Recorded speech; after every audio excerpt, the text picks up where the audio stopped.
Alright, so we're going to get started with our first video, and feedback is nice, especially on how the videos look, if you can hear me, that type of thing. We're going to start with the first review packet, which says Monday on it, and we have some things to go over here. We want to make sure that you have the basic algebra skills so that you can be successful starting in the book where we're going to start. So the first group of problems on here, problems 1 through 4, go over the distributor property. And so to give you an example,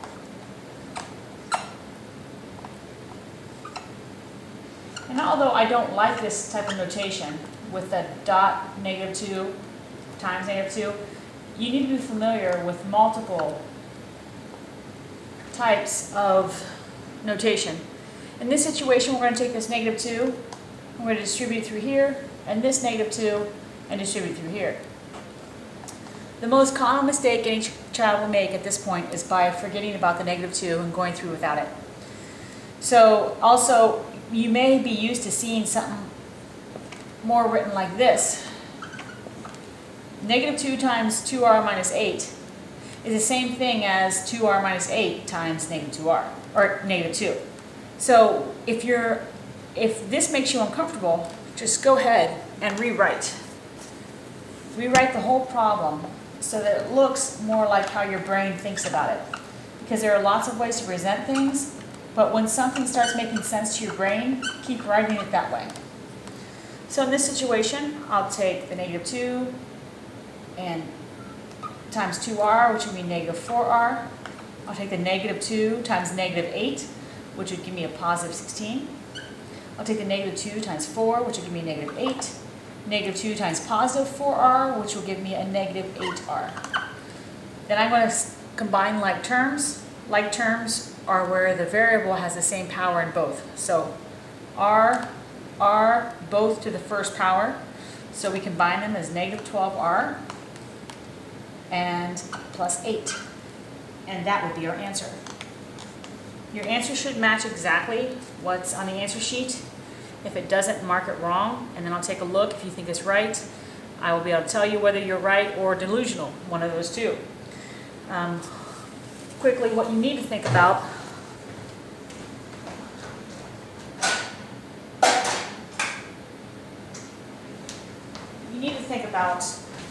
on this is you want to think of it like this problem. You want to think about it like you have a bag lunch.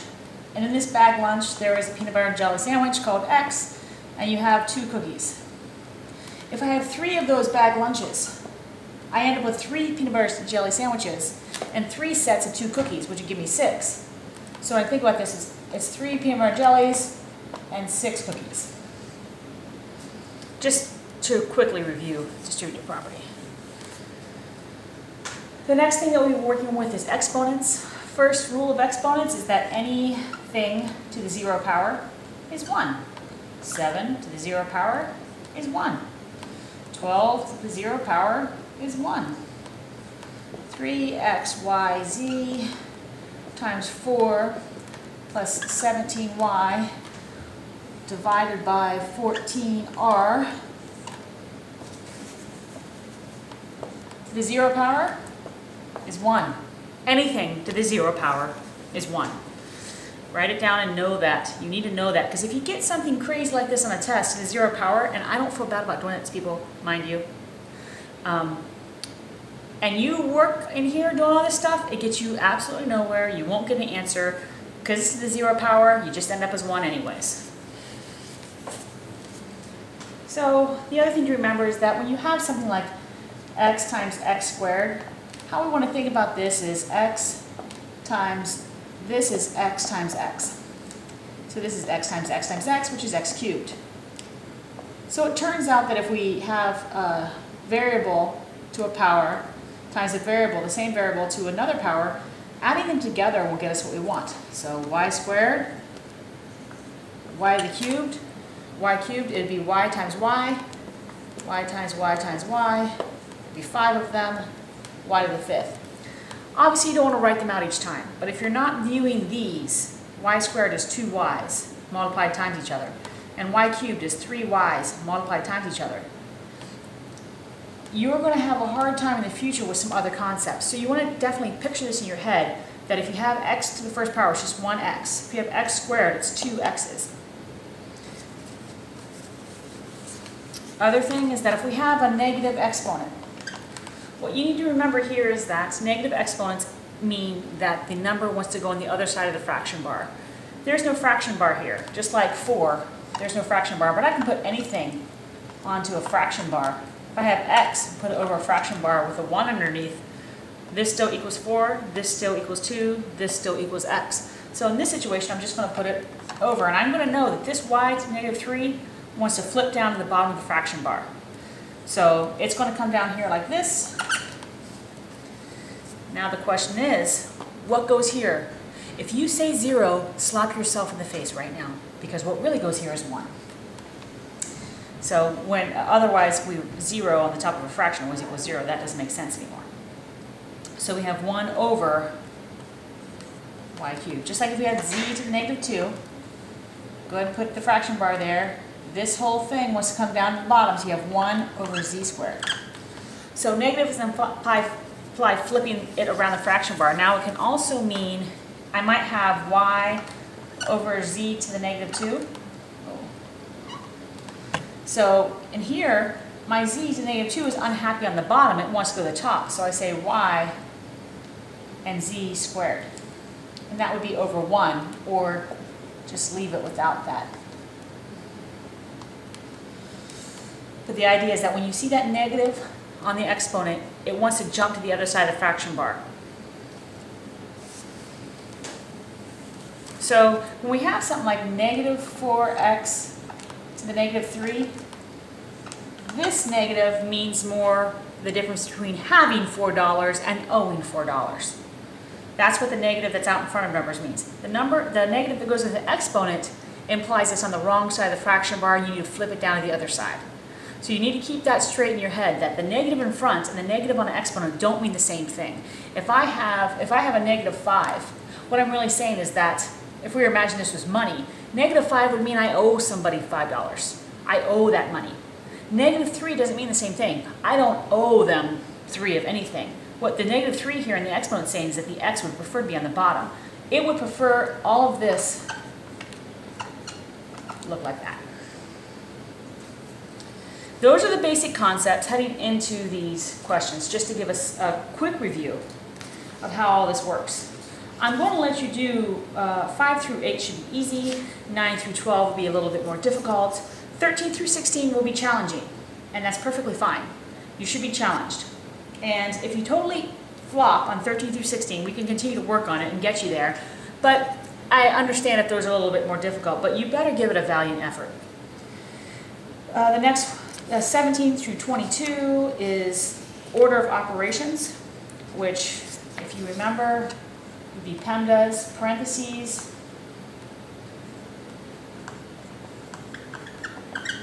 then exponents,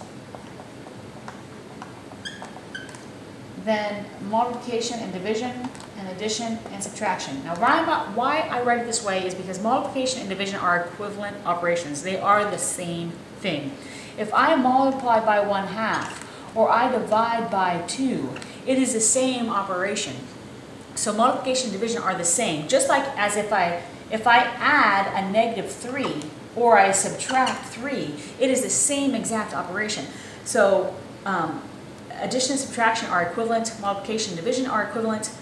So when you work a problem, you work parentheses first, then exponents, then you multiply and divide left to right, then you add and subtract left to right. I am expecting no issues on 17 through 22. You shouldn't have any issues there at all. Then we're going to go into multiplying, just multiple like the binomials in extra examples, so don't use the examples on your papers. So if I want to find the product of negative 2v minus 5 times negative 5v plus 1, I'm going to take this negative 2, and you've probably heard FOIL, first, inside, outside, last. And you can FOIL. You can do the first terms, then the inside terms, then the outside terms, then the last terms. How I prefer to think about it though, it gives you the same response, so you're more than welcome to go first terms, inside terms, outside terms, last terms, or however it goes. But I usually don't think about it that way because I'm used to doing larger things than simply binomials. And when you get into larger ones, they get a little more difficult. So I usually take this first term and I multiply it through both of these. And then I take this second term and I multiply it through both of them. So when I do it, I end up with negative 2v times negative 5v, which is 10v squared. Negative 2v times 1, which is negative 2v.